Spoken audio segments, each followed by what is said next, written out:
Charles Wallace indicated to the people of Tuskegee, Alabama, his plans to develop an oil refinery for this area, a project which would mean benefits in terms of jobs, in terms of taxes, in terms of the utilities which the city of Tuskegee would sell to them.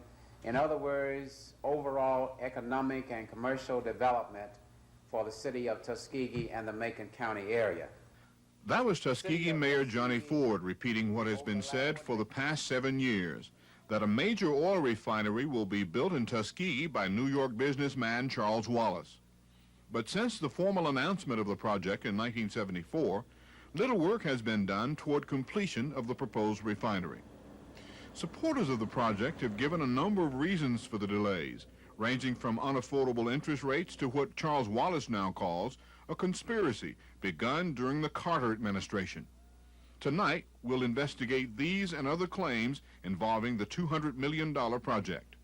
This is a WSFA TV News special report. The Wallace & Wallace Oil Refinery. Here is Special Assignment Reporter Norman Lumpkin. For years, Tuskegee, Alabama has tried to attract new industry in an effort to offset the VA Hospital and Tuskegee Institute as the primary employers for Tuskegee citizens. Several industrial parks were built in an effort to attract new industry. 3 groups of businessmen approaching Tuskegee leaders proposed to build plants and provide employment for local workers. One outfit wanted to build portable emergency modules for use in disaster areas. Another proposed to renovate World War II military planes, and a third plan was submitted to grow vegetables using hydroponics. All 3 plans failed to materialize. One venture ended with a group of former Vietnam POWs charging that they lost thousands of dollars in investments. They went to court and sued the businessmen who handled the phony vegetable deal and recovered most of their money. Around 1972, New York businessman Charles Wallace started talking about building an oil refinery. At first, he talked about putting it in the Bahamas. But Tuskegee officials persuaded Wallace to build it on this old Army air base in Tuskegee. During World War II, black airmen trained here. Initially, there was a lot of news coverage on the project. News conferences were held in Tuskegee and at the state capitol in the then Governor George Wallace's office. Charles Wallace also made the radio and TV talk show circuit. The project was supposed to employ thousands of construction workers and eventually put hundreds of Tuskegee citizens to work in permanent jobs at the refinery.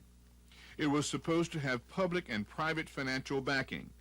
Wallace formally purchased the land on May 26, 1974, for $150 an acre. The sale documents contain what is called a reverter clause. This says that if Wallace did not build on the land, it would revert back to the city at the original price. Remember that reverter clause. Later we'll see how a firestorm of controversy erupted over it. But there were other problems too. From the outset, Wallace was apparently having trouble financing the project. Also, he was at least partially depending on federal subsidies to finance the refinery. The public didn't know this, though. The public and Tuskegee officials apparently were convinced that everything was on go. Meanwhile, Wallace was still trying to get money for the refinery and had persuaded the government to loan him some surplus equipment to start construction at the site. A small workforce was hired and some work began, confined primarily to clearing trees and moving earth. The work continued for a while, then layoffs began, and finally even this activity came to a halt. The equipment sits rusting. There is now a federal court suit to decide whether Wallace owes the government for the equipment and whether or not he's defaulted on SBA loan.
At first, Charles Wallace maintained a Washington office and employed a number of lobbyists in an effort to get the government to help fund the refinery. But the effort failed, and Wallace charged that it was because of racial discrimination. He also charged that unnamed major oil firms were involved. The Washington effort failing, Wallace then came back to the Tuskegee Industrial Board, saying the reverter clause was blocking his efforts to get financing for the project. Wallace used this letter from the Equitable Life Insurance Company, which questioned the reverter clause, to get board members to consider removing it. He told the board that with the reverter clause in the way, there was no way banks and other financing institutions would consider loaning him the money he needed. But board member Wilhelmina Jones still voted against removing the clause. It is not fair to the citizenry, in the first place, to have this land taken away from the city in the manner that it has been done, or that it was proposed to be done. The original agreement was that this land would be turned over to Mr. Wallace for industrial purposes, and that if it were not used for this, that it would revert to the city. And I believe this was the feeling of all the members of the industrial board, that this is the way it really should have been done. At the time the news came that the reverter clause was to be removed, I tried to get a meeting called with the industrial board so that this could be discussed. And when I could not, as vice chairman of the board, I called it myself. And in the meantime, in the interim, when this meeting was being planned, the mayor called a meeting. And he talked, I'm sure, I have reason to believe that there was talk with those persons who were in agreement with me that the reverter clause should not be removed, and at the meeting which we had planned, were going to vote against it. However, when the meeting was called, the mayor came, the chairman of the board came, and of course he chaired the meeting. And all of these persons who had signed a request for this meeting so that they could vote against it, voted the other way. And I have every reason to believe that it was a result of some pressure from the mayor's office. But other industrial board members felt differently. Board Chairman B.D. Mayberry says he didn't think the city would have any problem getting the land back if Wallace reneged on the original agreement. Board member Mary Crenshaw agreed, convinced that the city would be protected even without the clause. And Tuskegee Mayor Johnny Ford echoed those feelings. The reason the reverter clause was removed is because he could not finance the project with the reverter clause in. However, it should be made very clear that there's an agreement with Mr. Wallace that if the project does not go through, then the land he has agreed to sell back to us at the same price that we sold it to him at, as well as the improvements put in after we would get a third party, an accounting firm, to evaluate and make sure that those claims were legitimate and valid. And the important thing is, when someone says that we don't have control, you don't think that we are fools here in the city of Tuskegee, in this city administration. We would not dare give away city land to Mr. Wallace or anyone else. So the reverter clause was removed on August 29, 1979. That was 2 years ago, and the project remains at a standstill. We call Equitable Vice President Frank Savage at his New York office. He says his company has no interest whatsoever in financing the refinery. He wouldn't give any reason, though, for Equitable's withdrawal from considering financing the project. The reverter clause, which Wallace has said was a major stumbling block to get financing, is gone, but there's still apparently no financing. Meanwhile, there are other questions about the project. A Wallace & Wallace brochure had said a Theodore Basin site would be used to dock oil tankers loaded with crude oil for Tuskegee. Wallace says he's acquired a terminal at the site near Mobile. We checked and could find nothing to support this statement. William Black, administrator for the Alabama State Docks, told us he doesn't know about any such facility either, adding that Wallace has no agreement with the state for facilities at any other Alabama docking sites. Wallace has also said he had deep water storage facilities in New York Harbor. We checked on that as well and find no listing for any Wallace facility there. Two engineering firms involved in the project, Ford, Bacon & Davis and Procon Incorporated, tell us they haven't done anything on the project in years. Ford, Bacon & Davis spokesmen say they talk with Charles Wallace about once a month by phone, but add the project, and I'm quoting now, isn't exactly burning up the woods. Procon officials tell us that the plans are only 10% complete. Another Wallace announcement that a storage facility was being built here at Burkeville on the Alabama River is curious, since it's apparent that the only work that's been done here is the moving of some dirt. And there are more unanswered questions. As a rule, only states which are totally landlocked have inland refineries. But Charles Wallace says he's building an inland refinery in Alabama, which is anything but landlocked. And his inland facility, if built, would be 214 miles from the coast. A pipeline from the coast would cross a number of waterways and a lot of private property. Wallace did obtain the right of eminent domain, saying he solved many of the problems in that area. But that doesn't solve all the problems. Jim Warr is an official with the Alabama Water Improvement Commission. He says no one with the refinery project has ever discussed permits with his agency. Because of ecological and environmental considerations, that would be a necessity before the refinery is built. The site that was reported to us to be the one under consideration is on a small tributary of the Tallapoosa River, immediately upstream of the junction with the Tallapoosa River. That area of the creek, as well as that area of the Tallapoosa River, is classified for public water supply. The city of Tuskegee has a water intake at the mouth of the creek on the Tallapoosa River, and of course the city of Montgomery takes its surface water out of the Tallapoosa River on downstream. So we're of the opinion, and I believe that opinion is shared by the State Health Department, that there is a great deal of concern about locating an industry of that type in the immediate proximity of those two water intakes. Has anybody from the Wallace & Wallace Oil Refinery Corporation come to your office and said, here are our plans for dumping waste into this creek, this is how we plan to clean it up? Or? No, sir, we've had intermittent contact since 1974, but we have yet to receive an application which would actually be a statement of intent on their part that they wanted a permit to release treated waste, and accompanying with that or some follow-on action associated with that application would be the submission of the actual plans and specifications for the waste treatment facilities and that type of thing. We've received neither of those. Air pollution control people say the same thing. Wallace & Wallace has requested no permits to operate. These permits would be required before construction even begins.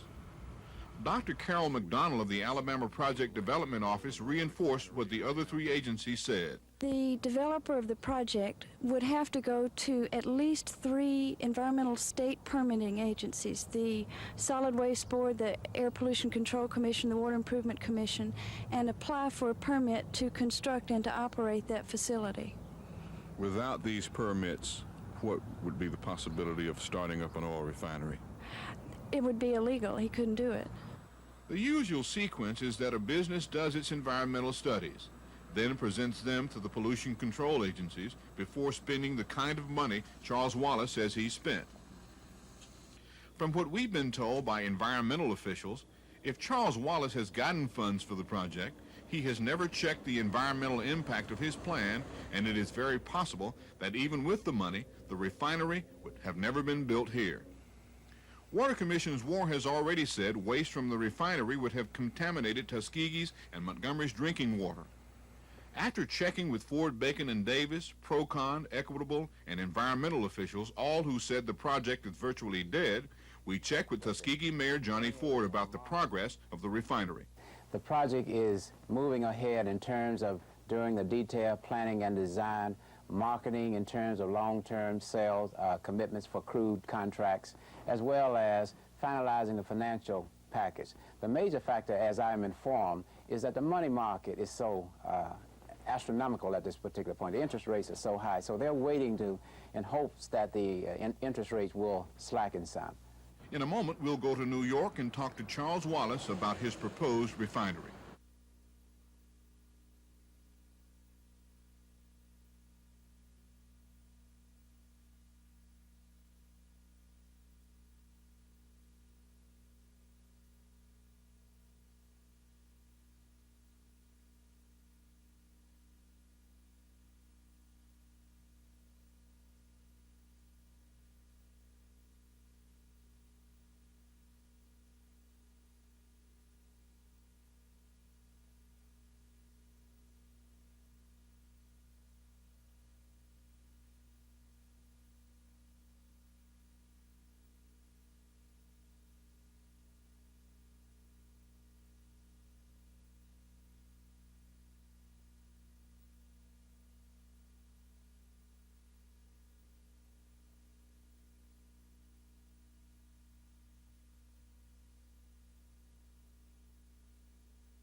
The main office for the Wallace & Wallace oil refinery operation is here in St. Albans, New York. We came here to talk to Charles Wallace in an effort to find out some answers to the many questions we've found. We are on schedule now. Now, there's one thing that will slow the project down more than anything else I know of. That's interest rate at 21%. Okay, do you have anybody to finance you? We have everything we need to build the project. Okay, can you tell us where the money's coming We would from? never, no, sir. That's another no-no. And in another circumstance, we tell anybody.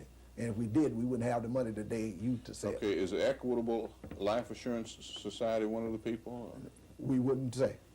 There's no way we would call any name whatsoever, because Okay, that's a no-no. All right, we talked to people at Equitable, and they said they had nothing else to do with the project. They have never had anything to do with the project. There was a letter from Equitable that said we can't, we're considering financing this project, but we can't let Charles Wallace have any money or even consider letting him have any money unless the reverter clause is removed from the land. I bought that land through the courts. 50 acres of that land is through. I bought it on a public auction. Why nobody brought up this converter clause? Okay, but there are critics of the project who say nothing's happening with the refinery, and Wallace is going to end up with this land because the reverter clause has been removed. I have bought the land. It's mine. The only thing the world of the city do have zoned it, and for industrial purpose. If I don't build a refinery, I'll sell the land and do what I can, write it off like any other businessman do, and the city only can only tell anybody who I sell it to that here you must build industrial, here you must build light, here you must build houses. That's what it's been zoned. I'm a businessman. I owe the city of Tuskegee nothing. I paid what they asked for it, not 1 penny less than what they sold it to white companies, in which folded, and I bought it from the white companies. Okay, on the environmental situation, we talked with the people at the Air Pollution Control Board, we talked with the people at the Water Pollution Control and the Solid Waste people, and they say that you all have never filed for a permit to build a refinery down there. We do not file for that permit. we get their rules and regulations, okay, and we know them. We design our plant around them, and when we have finally designed the plant that we want, then we take it to them and see where all of our components comply with their rules and regulations. If one of our components do not comply with their rules and regulations, then we'd attempt to get a waiver. But you don't go to them or anybody else and to ask for something and you have to change it, then you have to go invent the wheel again. You don't do that. You don't build projects like that. Suppose they say you can't build a refinery then. We take them to court, like anybody else do. That's what you do. Okay, the creek that you want to dump your waste in spills into the river about 100 yards from the water treatment plant for Tuskegee's water supply. And the people at the Water Pollution Control Board say that they don't think that they let you do it. I don't know anything about that. We have never agreed in any of our application that we have when we got the right of domain, we had never said that we were going to dump the water and nobody drank it. The only thing the governor of Alabama, which was George Wallace at that time, and the people who was helping us, Red Bambergen, said that they would ask us, would we pipe the influence water back to the Alabama River? And we are considering that. But we have never determined a place where we're going to dump our water. We are putting in the tertiary treatment, and with the tertiary treatment, you could dump it into the water system because our water is pure. It's better when we give it back to the creek or wherever it comes from than the water we have taken in if we take in raw water, and that is a fact. Okay, another thing. The assistant director for project development, state of Alabama and energy, says that you can't even start construction or even break ground for the refinery until you get a permit for air, water, and solid waste pollution. Like I say, I don't won't get into a statement of what he said, but you know we done broke ground. We know we're through with site preparation, so that's site preparation is complete. You're finished, we're right? finished. So I don't know what he's talking about. I mean, see, my problem. I'm getting conflicting statements from different people. Okay, we talked to the engineering firm. Which engineering firm? Mr. Monclaw. Ford Bacon Davis. Yeah, right. And he says the project's been on hold for 2 years, and the plans are only 10% completed. And you tell me that they're all done and everything's ready to go. I don't know what to believe. Well, I mean, I want to be candid. You understand what I'm saying? It's immaterial to me. I'm like Exxon. We don't particularly care what you believe, and I'll make that clear. Now, let me finish. All right. Only somebody I'm interested in believing me is my crude suppliers, the people who buy my product, the people who build my project, and the people who finance it. Okay. Everybody else is third or fourth down the road for it. Understand? Okay, but why? Now wait a minute. Why would Monclaw tell us that? Yeah, but you got to understand. But you see, you didn't ask the right questions. But in Montclair is the pipeline engineer, not the refinery. I see. You see, I mean, you can't ask a man a question about something that's not in his field. I see. Okay, now this is Procon. We talked to people at Procon. They say the same thing as Fort Bacon and Davis, that the thing's been on hold for 2 years. They're not going to say. You remember, not saying that I control them, but they're not going to say no more than I tell them to say about the progress of this refinery. You got to understand, I pay them. Okay, Procon and Fort Bacon and Davis say that the project's been on hold for the past 2 years. Would they be lying? It's called how it's axed, okay? It's up to me. Of course. It's called how it's axed. I wouldn't say they'll be lying. I determine where we hold the project. Now, their work, you understand, has been on hold because there's nothing for them to do until I complete my work now. The Theodore Basin, where you plan to have a storage facility, what happens to that? What has happened to that project? That is a federal government project. We always have an alternate because you never know when federal funds get cut, new administration come in, and all that problem. We do have an alternate site that we can use if the Theodore Basin cannot accommodate our ships. You said you had an agreement with the state of Alabama for a site at Theodore, right? I have agreement that if any land available when I get ready, they will make it available to me for this. Okay, we tried to talk to somebody with the state of Alabama who knew about that agreement, but nobody seems to know about it. Well, we have it in writing. Okay, we talked to a man named William Black, Jr., director of the Alabama State Docks, and he says he knows nothing about an agreement. I don't even know him. I know we have such agreement in writing. We can't find it. Well, maybe he don't want to give it to you. Somebody needs to show it to. No, it's immaterial to me. We have such agreement, so why would I? You can't show it to us either, right? No. If you can ask Tommy when you get down there, he may show it to you. He handles that. He has your attorney. Yeah, my attorney may show it to you. Okay, well, that's remember too a bad. lot of things that I want you to make it clear that we are not trying to hide anything from the public, but there's certain things that you cannot talk about in good business sense, or else you'll get in a lot of problems. I don't need to come in and inform the public of really what's going on and end up in 15 lawsuits.